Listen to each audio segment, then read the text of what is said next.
네, 대학 신입생이 선배들과 술을 마신 다음 날 숨져 경찰이 수사에 나섰습니다. 새학기 때마다 반복되는 대학가 음주 사고, 그 원인과 또 근본적 해결 방안은 무엇일지 짚어보겠습니다. 네, 최영일 시사평론가와 함께합니다. 안녕하십니까? 안녕하세요. 안녕하십니까? 자, 잊을만 하면 비슷한 사건이 네. 발생을 하는 것 같습니다. 또 대학생 음주 사망 사고가 발생을 했는데 네. 사건 경위부터 다시 한번 좀 짚어주시죠. 사흘 전에 확인이 됐습니다. 대전의 모 대학교 신입생이고요. 이 선후배들의 대면식에 참석을 해서 2시간 정도 술을 마셨는데 술이 약한 학생이었나 봐요. 네. 그래서 만취가 돼서 동기생의 원룸으로 이제 엎혀 실려가서 이불에 누워서 잠을 잤는데 아침에 보니까 사망해 있는 거예요. 지금 경찰의 추정은 뭐냐 하면 이 토사물이 기도를 막아서 질식사를 한 것으로 추정하고 있고요. 네. 정확한 내용은 이제 부검 결과를 봐야 하는데 어쨌든 그렇게 사망에 이르렀습니다. 이게 해마다 신입생 오리엔테이션이나 혹은 MT 대면식에서 계속 벌어지고 있는 일이고요. 네. 통계적으로 보면 지난 10년간 공식적으로 확인된 수치만 22건입니다. 그러니까 1년에 2명 정도는 이런 형태로 사망하고 있다. 근데 이제 통계적으로 확인된 것만 그러니까 더 네네. 많은 수일 수가 있고요. 사망까지는 아니어도 여러 가지 불상사가 있는 게 사실이어서 조금 우리의 주의가 환기가 필요한 그런 대목이 되겠습니다. 네. 네, 실제로 대학가에 음주로 인해서 일어나는 많은 문제들이 있을 것 같아요. 구체적으로 네. 어떤 것들이 있나요? 그러니까 우선은 폭행이 될 수도 있고요. 또는 선후배 간에 이 표면적으로 문제가 없었지만 서로 감정적인 불만이 쌓여 있다가 술자리에서 그게 튀어나오는 경우, 혹은 우리가 일반적으로 사회에서 주폭이라고 부르는데 대학 사회도 하나의 사회이기 때문에 이 술을 먹으면 술버릇이 좋지 않은 선배가 후배들에게 폭력적인 어떤 억압을 행사한다든가 이런 문제가 있고요.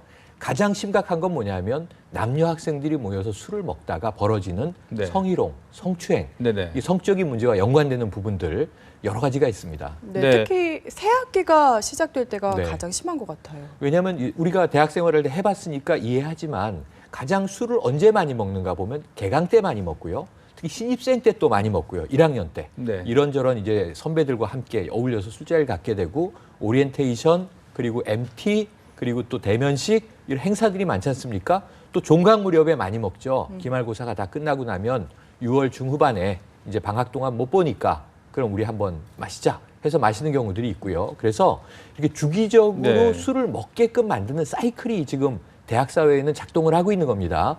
그렇기 때문에 이 술 문화를 끊어내지 못하고 악습의 술 문화가 관행적으로 이어지고 있다. 이렇게 분석할 수 있겠습니다. 네, 그 성희롱 말씀 방금 하셨습니다만 또 최근에는 한 대학교 이 신입생 오리엔테이션 현장에서 네.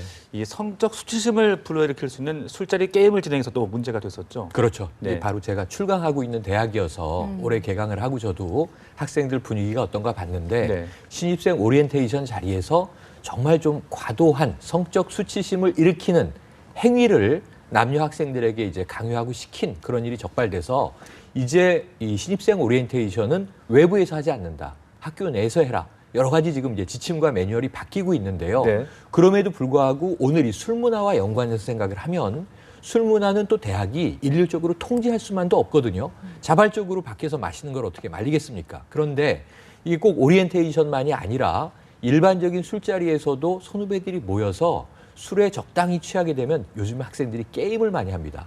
게임을 하다 보면 벌칙도 발생을 하고요. 네. 조금 야릇한 이제 게임들이 좀 발생하면서 성적 수치심이 유발될 수 있는 성희롱, 성추행에 가까운 사고가 벌어질 수 있는 개연성의 게임들이 많이 이제 이루어지기 때문에 물론 청춘 남녀라는 거는 이해를 한다 하더라도 이러한 좀 나쁜 매너들을 우리가 잘못 학습하게 되는 일들은 술자리에서 근절돼야 되는데 이것은 대학 사회의 자정적인 노력이 필요한데 대학의 일률적인 규제만으로는 한계가 분명히 있다. 이것도 우리가 알아야 할 것 같고요. 사회 전체가 좀 어떻게 관습을 바꿀 것인가 고민을 해야 될 것 같습니다. 네. 네. 그래서 그럴까요? 좀 사전에 차단을 하기 위해서일 것 같은데 육군 사관학교 같은 경우에는 휴가나 외박 중에 술을 마시는 것도 안 된다고 하더라고요. 그건 이제 육사, 공사, 해사, 사관생도들은 굉장히 오래된 규율입니다. 삼금이라고 부르죠. 그래서 이게 금주, 금연, 금녀. 근데 문제는 이제 금녀는 금이성 교제로 바뀌었어요. 네. 생도 중에 이제 여성 생도들도 비율이 높아지고 또 우수하게 이제 이 복무를 하고 교육을 받기 때문에 이제 이성 교제를 금하는 건데 어쨌든 사관생도가 규율과 절도를 중시하다 보니까 흐트러질 수 있다. 그래서 그러한 것들을 애초에 가까이 하지 마라. 이런 전통은 충분히 이해가 됩니다만 이게 또 지금 군이 너무 강압적이어서는 안 되지 않는가? 군대 문화도 좀 민주적으로 바뀌어야 하지 않는가? 이게 좀 충돌하는 논란의 대목입니다. 네. 그럼에도 불구하고 이제 이런 전통이 있는 거고요. 그런데 이제 최근에 발생한 일이 외출 외박을 나가서 부모님의 권유로 술을 마셨는데 그 음주를 한 것이 적발이 됐어요. 그런데 이게 3금에 위배가 되니까 퇴교 처분이 된 겁니다. 법정 소송까지 갔는데 법원 판결이 학교에 퇴교 처분이 온당하다. 이렇게 판결이 나서 이것은 또 어떻게 바라볼 것인가 하는 문제인데 술 문화를 대학과 다르게 또 너무 강하게 규제를 하다 보니까 발생하는 문제거든요. 네네. 그 중간 어딘가에서 절충점은 없는가.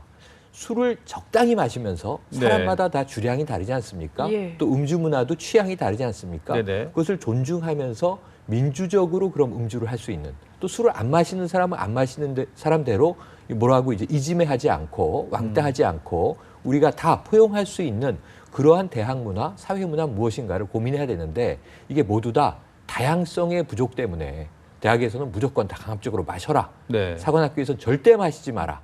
그 사이에 뭔가 절충선을 찾아야 되는 지점에 와 있다고 봐야겠습니다. 네. 그 이제 앞서 이야기가 나왔듯이 뭐 개강 때, 뭐 대면식 때, MT 때 이 술이 마치 뭐 꼭 마셔야 할 것 같은 그런 지금 존재가 되고 있는 거 아니겠습니까? 뭔가 좀 바뀌어야 될 것 같은데요. 그걸 우리가 관행이라고 부르는데요. 이미 이제 일제 때 나온 오랜 소설 중에 술권하는 사회라고 하는 책도 있지 않았습니까? 그러니까 우리가 지금 술권하는 사회 얘기를 참 많이 하는데요. 고단하고 힘드니까 결국은 이 알코올로 위로를 받아라. 이런 이제 뿌리 깊은 사고가 우리한테 박혀 있는데 대학 사회가 지금 문제가 돼서 우리가 대학 술 문화 이야기를 하고 있습니다만 왜 대학생들이 이렇게 술에 의존하는가 보면 첫 번째 입시 체제의 문제가 있죠. 대학 갈 때까지 계속 억압해 놓고 마치 이제 수용소에 갇혀서 입시만을 공부하는 학생들처럼 고3까지 했다가 대학교 가면 이제 성인이야, 자유야. 그러니까 이 일탈이 확 퍼지는 게 하나 있고요. 두 번째로는 이들은 또 사회에 나와서 취업에 대한 불안과 걱정이 있지 않습니까? 사회 나간 선배들 이야기를 들어보니까 회식 문화 이야기도 들리고요. 네. 야, 너희 사회 나오면 술 엄청 먹어야 돼. 미리 준비해놔야 돼. 술이 강해야 사회적으로 성공해. 술 잘 먹어야 활달한 사람으로, 사교적인 사람으로 인식이 돼. 네. 이런 양면의 압박 때문에 대학생들이 술을 자꾸 접하게 되는 거예요. 그러면서 또 이제 술이 하나의 자유의 상징으로 또 오인될 수도 있고요. 그래서 이 대학가의 술 문화의 관행은 사실은 사회의 관행이 답습된 것이고 입시 체제에서의 억압이 터져 나오는 또 일탈로 이어지는 것이고 네. 또 한 가지는 이제 많은 사회학자들이 군대 문화에 영향이 있다. 지금 우리가 선후배 대면식에서 벌어진 일을 이야기하고 있습니다만 네네. 지금 대면식이지 과거에는 이걸 신고식이라고 불렀고요. 저 대학 때는 사발식이라고 불렀습니다. 예. 왠지는 아시죠? 알죠. 소주를 사발에 담아서 네네. 이걸 원샷해라라고 선배가 강요하면 저는 굉장히 알코올 분해 효소가 적은 체질이어서 네. 조금만 마셔도 얼굴 빨개지고 취하고 가슴이 이제 두근두근 하는데 사발식을 하면 어떻게 되겠습니까? 쓰러지거든요. 다 토해내고 쓰러지고 이런 것들을 우리가 대학가에서 흔히 보지 않습니까? 네네. 이것이 반복되고 있음에도 방관하거나 눈을 감고 있는 것은 우리 사회 선배들 아닌가 이런 반성도 좀 함께 해야 될 것 같습니다. 네. 네. 그렇게 음주를 강요하는 것도 처벌이 가능한 거죠. 가능합니다. 우리가 이 조현아 대한항공 부사장의 땅콩 회항 때 등장한 법이 있어요. 강요죄라고 많이 들으셨죠? 예. 네. 술을 마시기 싫거나 술을 못 마시거나 지금 내가 술을 마실 컨디션이 아닌데 강제로 술을 먹으라고 강요하면 이게 강요죄에 해당되거든요. 아, 네. 징역 5년 이하의 중죄입니다. 예. 그런데 아, 대학가에서는 선배라는 미명하에 이런 강요가 빈발하고 있다. 혹은 선배만 이겠습니까? 동료도 마찬가지고요. 또 교수여도 마찬가지입니다. 그래서 이 강요를 해서는 안 되는데 강요에 의해서 술을 먹고 탈이 났다. 이거는 네. 형사적인 법적 처벌이 가능한 대목입니다. 네. 그 만일 음주 후에 이렇게 뭐 사기나 사망까지 이르렀다면 네. 그 술을 강요했던 사람에게 또 어떤 죄까지도 적용될 수 있는 겁니까? 강요죄가 적용이 돼서 아까 네. 말씀드린 대로 징역 5년까지도 처해질 수가 있는데 네. 지금 우리가 대전에서 벌어진 최근에 이 사건의 경우에는요. 사실 지금까지 경찰 수사의 정황으로는 그렇게 강요하지 않은 것으로 나오고 있어요. 문제가 뭐냐면 한 명의 좀 성격이 특이한 이 선배가 있어서 그 선배가 정말 마시기 싫어하는 후배에게 강요해서 마셨다 그러면 네. 이게 형사적인 범죄가 성립이 되는데 아까 관행이라고 부른 말씀은요. 내가 마시고 싶지 않지만 분위기에 의해서 네. 직장에서도 특정한 상사 하나가 너 안 마시면 내가 불이익을 줄 거야? 라고 네. 이야기하지 않았어도 전체적인 분위기를 깨고 싶지 않아서 분위기를 흐트러뜨리는 사람으로 내가 낙인 찍히고 싶지 않아서 그냥 따라 마시다 보니까 우리가 파도를 타지 않습니까? 그거 넘어가면 굉장히 찍히지 않습니까? 네. 같이 마시다 보면 내주량을 어느샌가 넘어서게 돼 있는 거거든요.